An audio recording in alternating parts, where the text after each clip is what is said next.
Bung Mokhtar pula adalah Menteri KKR paling gagal dalam sejarah peradaban manusia. BN kata, bikin balik Sabah. Assalamualaikum dan salam Sabah Maju Jaya. Saya sebenarnya lebih memilih untuk kurang bercakap secara terbuka tentang Barisan Nasional BN dan UMNO. Walau sejak sekian lama saya dan pemimpin GRS digasak oleh jentera dan sebahagian pemimpin mereka di Sabah. Ini kerana atas rasa hormat kepada para pemimpin mereka yang duduk bersama saya dalam Jemaah Menteri Persekutuan dan komitmen kepada kestabilan kerajaan perpaduan di peringkat persekutuan. Namun sekiranya sudah terlebih dan di akhir-akhir tempoh kempen ini, saya tidak ada pilihan selain mempertahankan parti saya dengan fakta dan bukannya auta. Baru-baru ini, pemimpin yang saya hormati, Pengerusi BN Sabah, Datuk Seri Panglima, Bung Mokhtaradin, gah mencanang bahawa GRS adalah kerajaan paling gagal di dunia. Bila wartawan minta saya ulas selepas satu program di Tawau baru-baru ini, respon saya mudah. Kalau GRS didakwa paling gagal di dunia, Bung Mokhtar pula adalah Menteri KKR paling gagal dalam sejarah peradaban manusia. Maka melentinglah Datuk Bung dan jenteranya sehingga apa katanya? Dengarkan. Kalau saya panggil dia bodoh, mungkin dia marahlah. Tetapi rakyat saya panggil dia bodoh, menteri bodoh.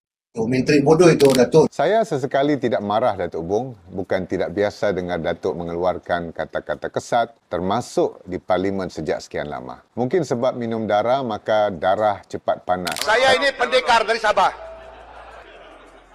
Minum darah. Saya teringin juga untuk cuba apa rasa darah. Cuma terpaksa lupakan bila ingat ustaz saya di sekolah rendah kata darah itu haram.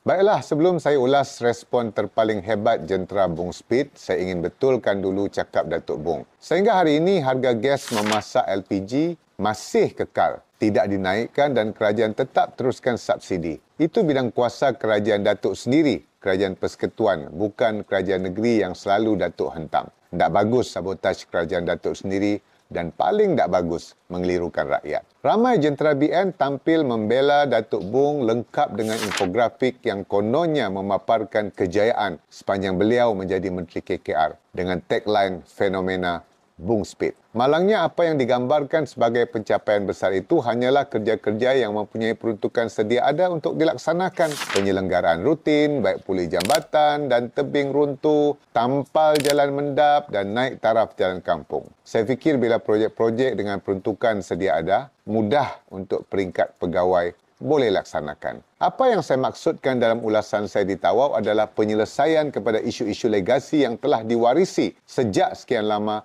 dan ini tidak dijawab oleh jentera Bung